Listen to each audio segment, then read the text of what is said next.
Welcome, everyone. Today we will begin in Matthew chapter 12. Jesus is Lord of the Sabbath. At that time, Jesus went through the grain fields on the Sabbath. His disciples were hungry and began to pick some heads of grain and eat them. When the Pharisees saw this, they said to him, "Look, your disciples are doing what is unlawful on the Sabbath." He answered, "Haven't you read what David did when he and his companions were hungry? He entered the house of God, and he and his companions ate the consecrated bread, which was not lawful for them to do, but only for the priests. Or haven't you read in the law that the priests on Sabbath duty in the temple desecrate the Sabbath and yet are innocent? I tell you that something greater than the temple is here. If you had known what these words mean, 'I desire mercy, not sacrifice,' you would not have condemned the innocent, for the Son of Man is Lord of the Sabbath." Going on from that place, he went into their synagogue, and a man with a shriveled hand was bringing charges against Jesus. They asked him, "Is it lawful to heal on the Sabbath?" He said to them, "If any of you has a sheep, and it falls into a pit on the Sabbath, will you not take hold of it and lift it out? How much more valuable is a person than a sheep? Therefore, it is lawful to do good on the Sabbath." Then he said to the man, "Stretch out your hand." So he stretched it out, and it was completely restored, just as sound as the other. But the Pharisees went out and plotted how they might kill Jesus. God's chosen servant. Aware of this, Jesus withdrew from that place. A large crowd followed him, and he healed all who were ill. He warned them not to tell others about him. This was to fulfill what was spoken through the prophet Isaiah. "Here is my servant whom I have chosen, the one I love, in whom I delight. I will put my spirit on him, and he will proclaim justice to the nations. He will not quarrel or cry out. No one will hear his voice in the streets. A bruised reed he will not break, and a smoldering wick he will not snuff out, till he has brought justice through to victory. In his name the nations will put their hope." Jesus and Beelzebul. Then they brought him a demon-possessed man who was blind and mute, and Jesus healed him, so that he could both talk and see. All the people were astonished and said, "Could this be the son of David?" But when the Pharisees heard this, they said, "It is only by Beelzebul, the prince of demons, that this fellow drives out demons." Jesus knew their thoughts and said to them, "Every kingdom divided against itself will be ruined,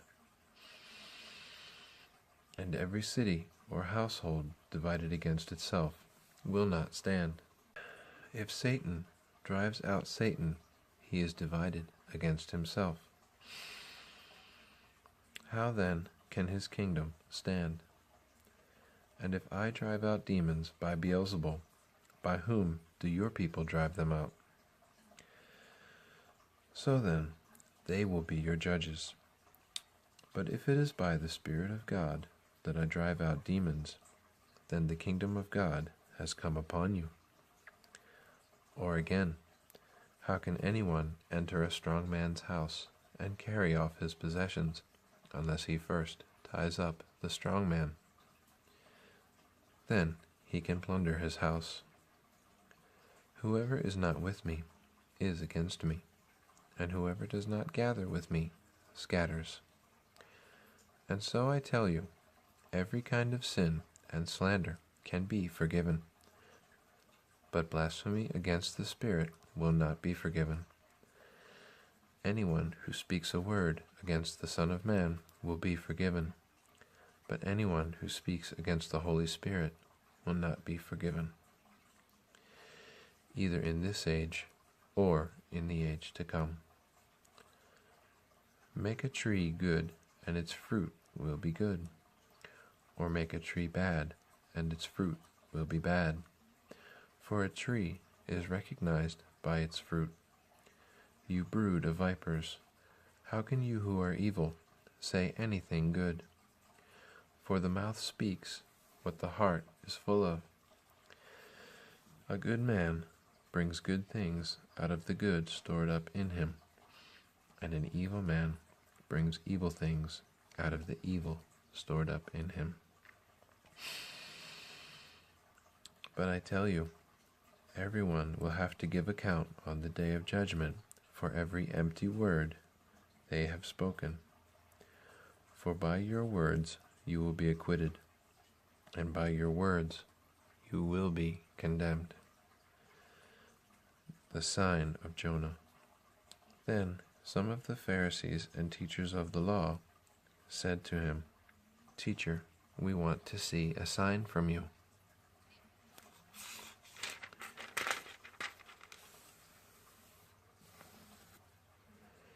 He answered, A wicked and adulterous generation asks for a sign, but none will be given it except the sign of the prophet Jonah.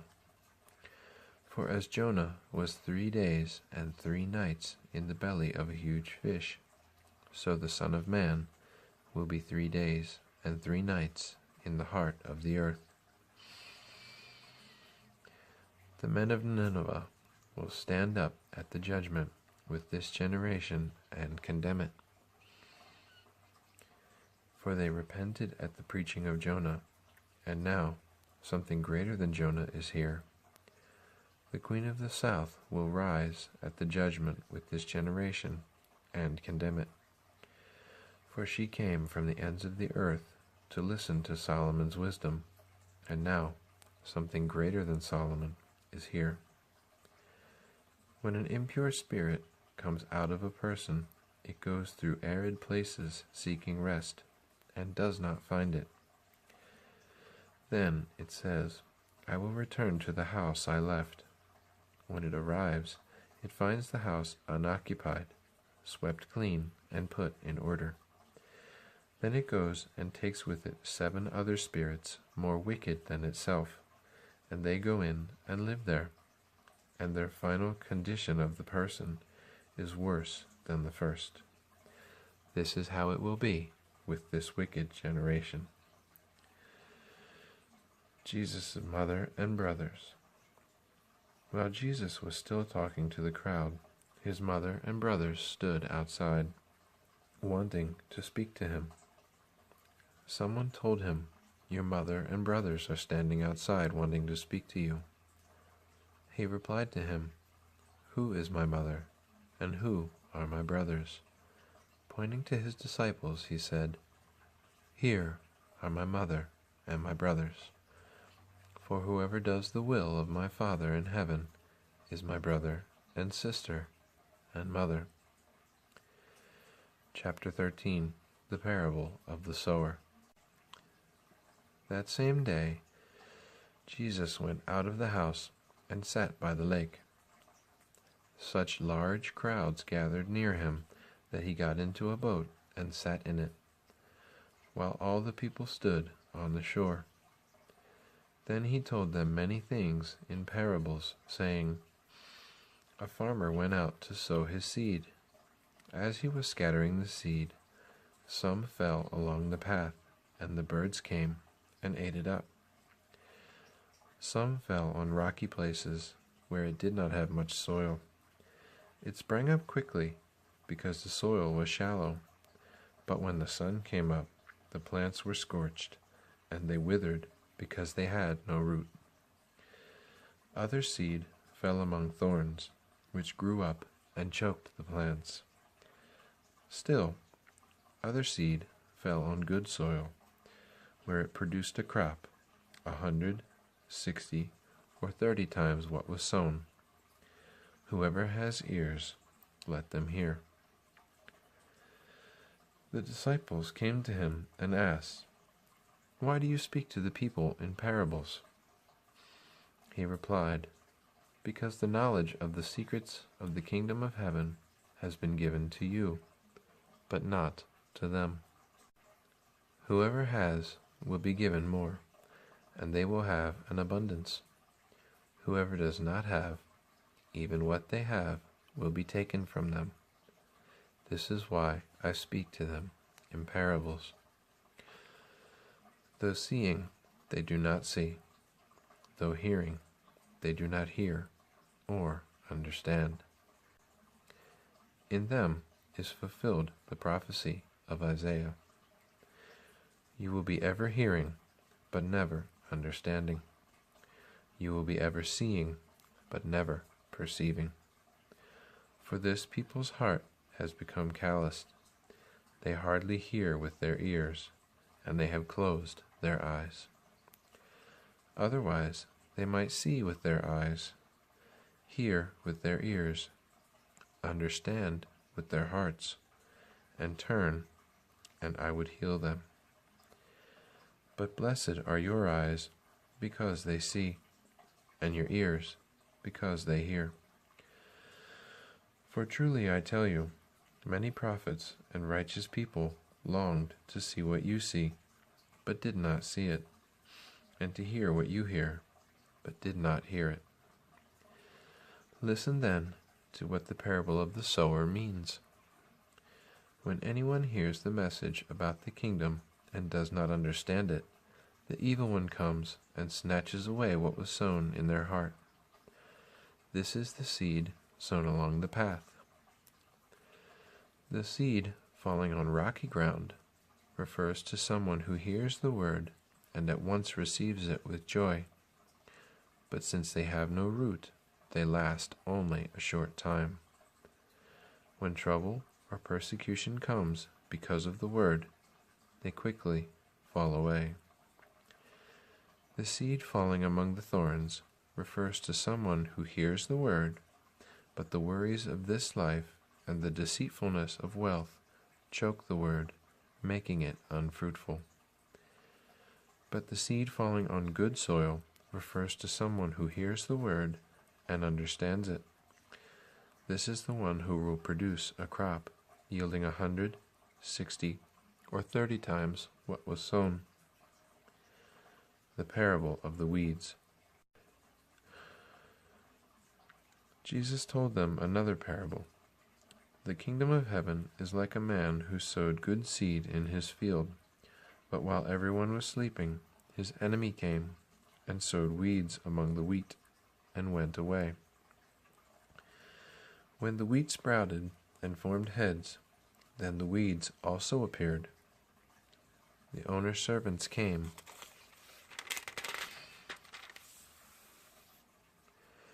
to him and said, "Sir, didn't you sow good seed in your field? Where then did the weeds come from?" "An enemy did this," he replied. The servants asked him, "Do you want us to go and pull them up?" "No," he answered, "because while you are pulling the weeds, you may uproot the wheat with them. Let both grow together until the harvest. At that time I will tell the harvesters, 'First collect the weeds and tie them in bundles to be burned. Then gather the wheat and bring them into my barn.'" The parables of the mustard seed and the yeast. He told them another parable. The kingdom of heaven is like a mustard seed, which a man took and planted in his field. Though it is the smallest of all seeds, yet when it grows, it is the largest of garden plants and becomes a tree, so that the birds come and perch in its branches. He told them still another parable. The kingdom of heaven is like yeast that a woman took and mixed into about 60 pounds of flour until it worked all through the dough. Jesus spoke all these things to the crowd in parables. He did not say anything to them without using a parable. So was fulfilled what was spoken through the prophet. I will open my mouth in parables. I will utter things hidden since the creation of the world. The parable of the weeds explained. Then he left the crowd and went into the house. His disciples came to him and said, "Explain to us the parable of the weeds in the field." He answered, "The one who sowed the good seed is the Son of Man.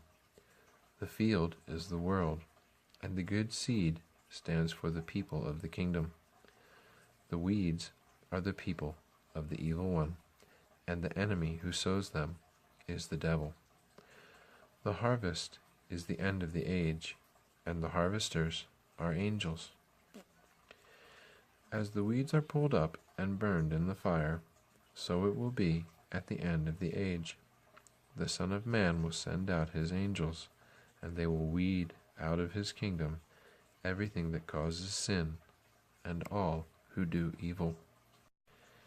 They will throw them into the blazing furnace, where there will be weeping and gnashing of teeth. Then the righteous will shine like the sun in the kingdom of their Father. Whoever has ears, let them hear."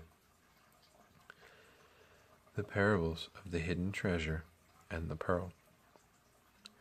The kingdom of heaven is like treasure hidden in a field. When a man found it, he hid it again, and then in his joy went and sold all he had and bought that field. Again, the kingdom of heaven is like a merchant looking for fine pearls. When he found one of great value, he went away and sold everything he had and bought it. The parable of the net. Once again, the kingdom of heaven is like a net that was let down into the lake and caught all kinds of fish. When it was full, the fishermen pulled it up on the shore. Then they sat down and collected the good fish in baskets, but threw the bad away. This is how it will be at the end of the age. The angels will come and separate the wicked from the righteous and throw them into the blazing furnace, where there will be weeping and gnashing of teeth. "Have you understood all these things?" Jesus asked. "Yes," they replied. He said to them, "Therefore, every teacher of the law who has become a disciple in the kingdom of heaven is like the owner of a house who brings out of his storeroom new treasures as well as old." A prophet without honor. When Jesus had finished these parables, he moved on from there. Coming to his hometown, he began teaching the people in their synagogue, and they were amazed. "Where did this man get this wisdom and these miraculous powers?" they asked. "Isn't this the carpenter's son? Isn't his mother's name Mary? And aren't his brothers James, Joseph, Simon, and Judas? Aren't all his sisters with us? Where then did this man get all these things?" And they took offense at him. But Jesus said to them, "A prophet is not without honor, except in his own town and his own home." And he did not do many miracles there because of their lack of faith.